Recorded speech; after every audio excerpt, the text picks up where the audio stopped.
Bueno, seguimos aquí. Como le hablé al inicio, hoy vamos a tener un programa interesante, pedagógico. Vamos a estar abordando el tema económico y vamos a iniciar este programa conversando con el licenciado Luis Reyes. Don Luis Reyes es ex director de presupuesto y con él vamos a abordar temas económicos a propósito de todo este tema de discusión política económica en la República Dominicana. Bienvenido, don Luis, a La Gente Habla con Darío Terrero. Saludos, Darío, un placer estar aquí contigo.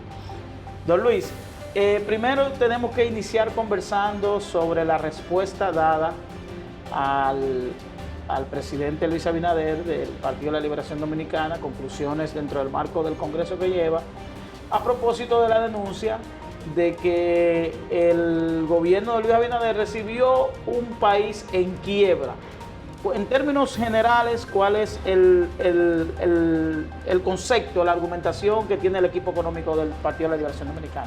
Mira, nosotros nos referimos al tema obviamente en defensa del legado económico de lo que fue la administración del presidente Danilo Medina, pero sobre todo basado en posiciones objetivas y fundamentadas en evidencia. Nosotros decimos, ¿qué significa que un país está quebrado? Un país está quebrado cuando no tiene posibilidad de cumplir con lo que son sus obligaciones de deuda de corto plazo.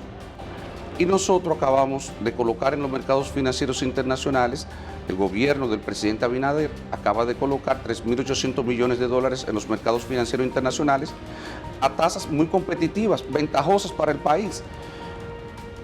Lo primero que ocurre cuando un país está quebrado, primero, los mercados podrían prestarle, pero si le prestan a tasas de interés muchísimo más altas que lo que acostumbran a prestarle.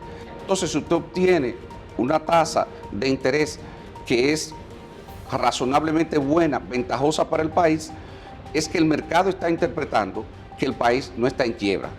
Pero más aún, nosotros decimos, cuando el Ministerio de Hacienda fue a los mercados financieros internacionales a argumentar en favor de la venta de los instrumentos de deuda del gobierno para colocar estos 3.800 millones de dólares, en el offering memorandum, en el documento que se le presenta a los inversionistas, que se presume que es un documento de buena fe, donde no se puede hablar mentira, porque si se comprueba que el gobierno habló una sola mentira en ese documento, cualquier inversionista eventualmente puede solicitarle al país que le reembolsen la inversión que tiene. ¿Cómo se llama ese documento? Offering Memorandum. Incluso está disponible, nosotros ya lo distribuimos y cualquier persona lo puede conseguir.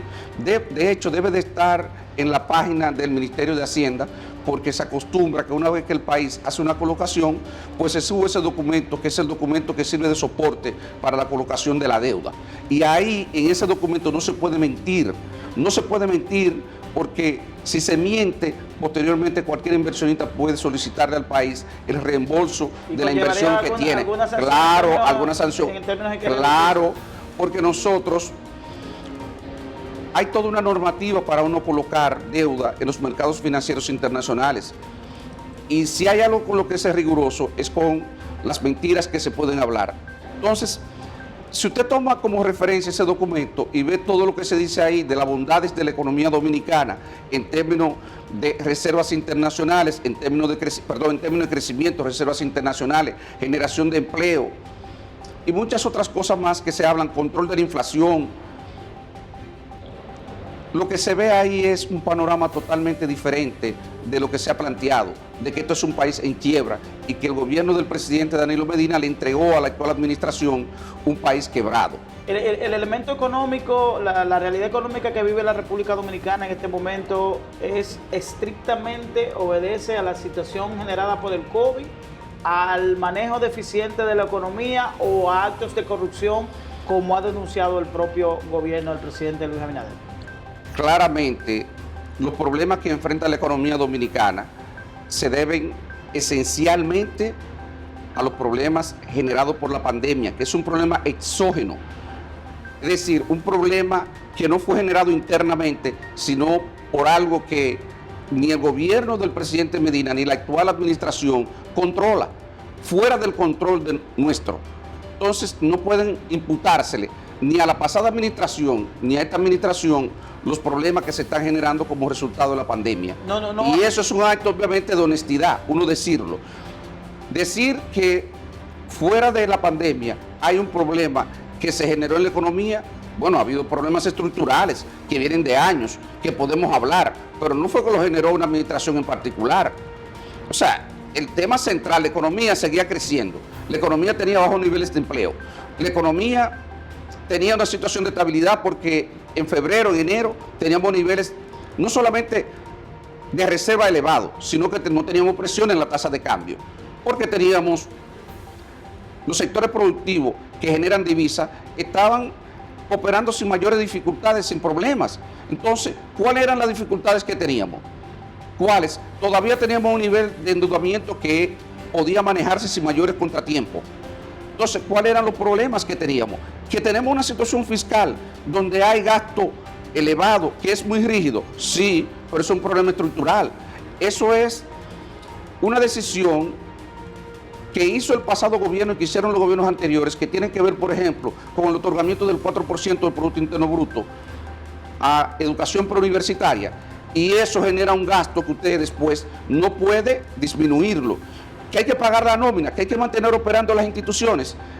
Eso es un problema ya que tiene que ver con que el nivel de desarrollo que tiene la economía, la parte fiscal no puede seguir operando con unos niveles de presiones tributarias como la que nos hemos venido manejando en los últimos años. Ese es el problema de fondo, ese es el problema estructural de la economía dominicana.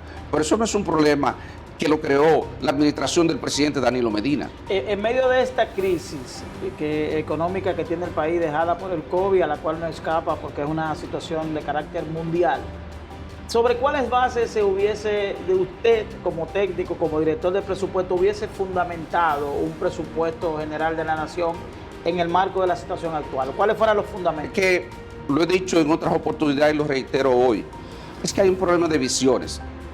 Incluso yo digo de escuela de pensamiento, porque al final las visiones se sustentan en la escuela de pensamiento en la que usted cree. Yo creo que eso es una visión conservadora, lo que prevalece en el proyecto de presupuesto que fue sometido por esta administración al Congreso. Yo me pregunto, ¿por qué hay que disminuir el déficit público de 9-10% del Producto Interno Bruto a un 3% como se plantea en ese proyecto de ley? ¿Cuál era la diferencia entre que bajáramos de 9-10% a 4-5% y no incorporar en ese proyecto de presupuesto una reforma fiscal? Pero ¿por qué también no tomamos un déficit un poco más amplio y montamos un proyecto de inversión masiva para impulsar la economía?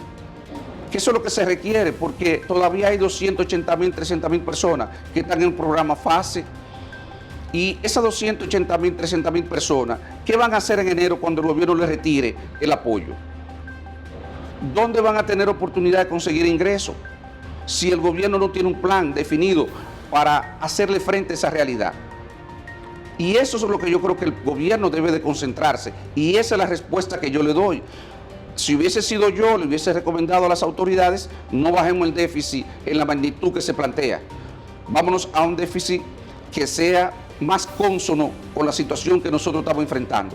Por eso yo creo que al final, aunque se pretenda bajar al 3% del Producto Interno Bruto, esa meta no se va a cumplir. No se va a cumplir no solamente porque es una meta muy ambiciosa desde el punto de vista de reducción del déficit, sino porque también hay otros elementos que tienen que ver con los ingresos que yo creo que no se corresponde esa estimación con la realidad. El gobierno había hablado de que no le habían dejado dinero suficiente para el pago de los programas sociales fase 1, incluso para temas de nómina. En términos presupuestarios, partiendo de la respuesta que ustedes dieron, ¿cuál fue la realidad en ese orden? Es que, primero, nosotros reconocemos, y todo el mundo, de que ha habido una caída proyectada de 130.000, 140.000 millones respecto a lo que teníamos presupuestado al inicio de año. Si tenemos 140.000 millones, ¿dónde nosotros podíamos dejarle recursos? Podíamos dejarle recursos para que pudieran endeudarse.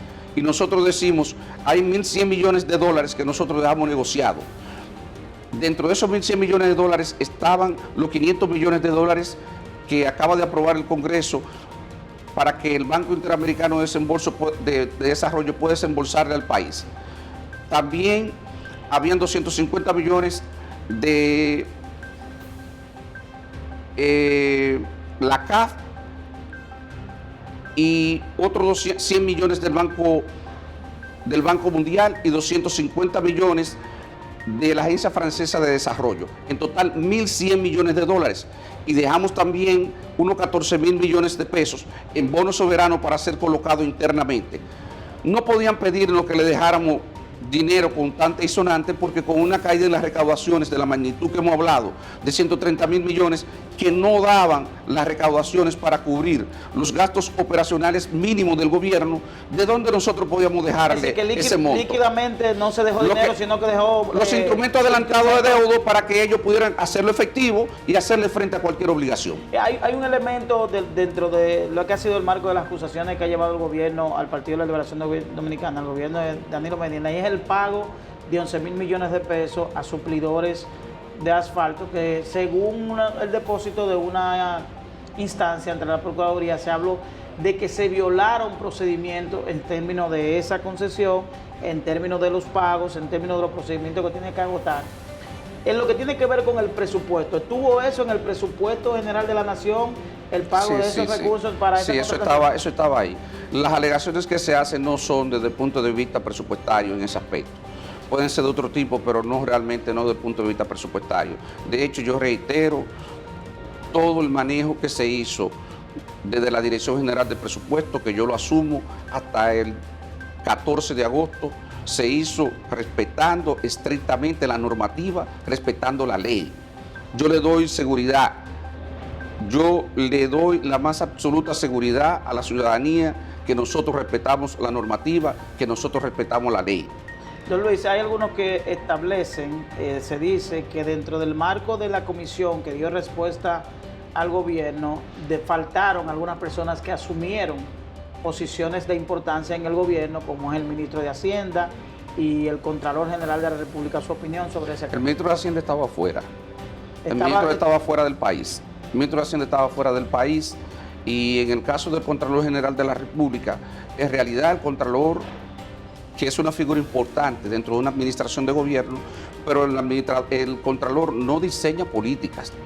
Nosotros como comisión ahí fuimos los responsables del diseño de la política, sobre todo fiscal, de la política económica del gobierno, los responsables del diseño de políticas públicas.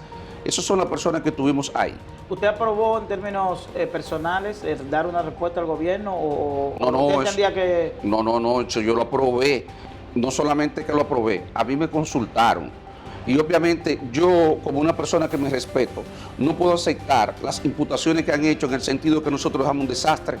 Pero si uno se respeta profesionalmente, si usted se respeta en el plano personal, usted no puede permitir que le haga una imputación que daña su reputación profesional. Si yo soy una gente que tengo una trayectoria profesional de 30 o 40 años en la administración pública, de hecho, para los que no conocen, yo soy una persona que prácticamente solo he trabajado en el sector público. Tengo 37 años trabajando de manera ininterrumpida.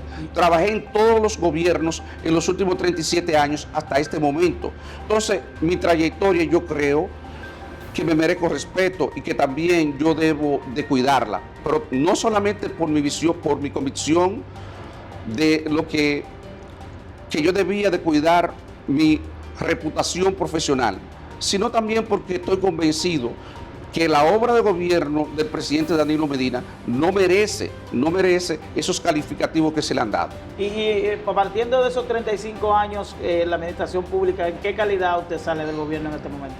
No, yo salgo y yo meto como... ¿No está pensionado? Sí, yo estoy pensionado, porque para los que no saben, yo trabajé 20 años en el Banco Central y yo estoy protegido en un fondo de pensiones en el banco desde hace mucho tiempo. ¿No sale pensionado por la posición actual? No, yo no salgo pensionado. Yo soy una persona que tengo una pensión del Banco Central desde hace mucho tiempo, que de hecho es una pensión que viene de un fondo privado, de los aportes que realizaban en ese entonces los empleados del Banco Central. Finalmente, don Luis, su valoración en términos profesionales del equipo económico que acompaña al presidente Luis Abinader, como usted como una persona conocedora del área y conocedora de cada uno de sus profesionales, ¿cómo usted califica el equipo económico del gobierno? Mira, De hecho, yo conozco en términos personales a todos los miembros del equipo económico prácticamente del gobierno y hemos intercambiado. Y son personas que tienen formación, son personas que yo creo que tienen la intención de hacerlo bien y uno le desea suerte, éxito por el bien de todos, por el bien de este pueblo, por el bien de esta sociedad que bien merecido se lo tiene. Bueno, agradecer, gracias don Luis, gracias por acceder en medio de toda esta situación a conversar con nosotros en términos pedagógicos, específicamente llevar un poquito de orientación a la gente, al público que ve este programa La Gente Habla. Don Luis verdaderamente es un profesional que, independientemente de que usted no lo haya percibido por el perfil bajo en el cual se maneja, es una persona que goza del respeto de la sociedad dominicana. Gracias, don Luis. Muchas gracias, Darío. A ustedes nos vamos a una pausa, en breve retornamos con nuestra segunda entrevista. Vamos a conversar con el licenciado Ivanhoe G. Cortiño. Esto es La Gente Habla con Dari Terrero.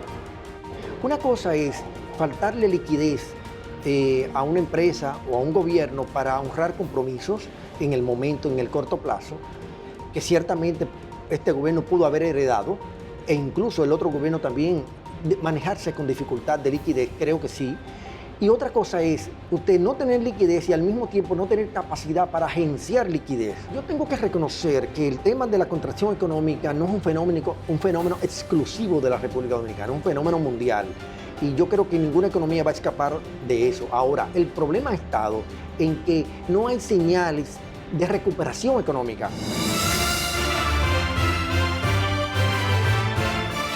Hola mis amigos, yo soy Dari Terrero de La Gente Habla.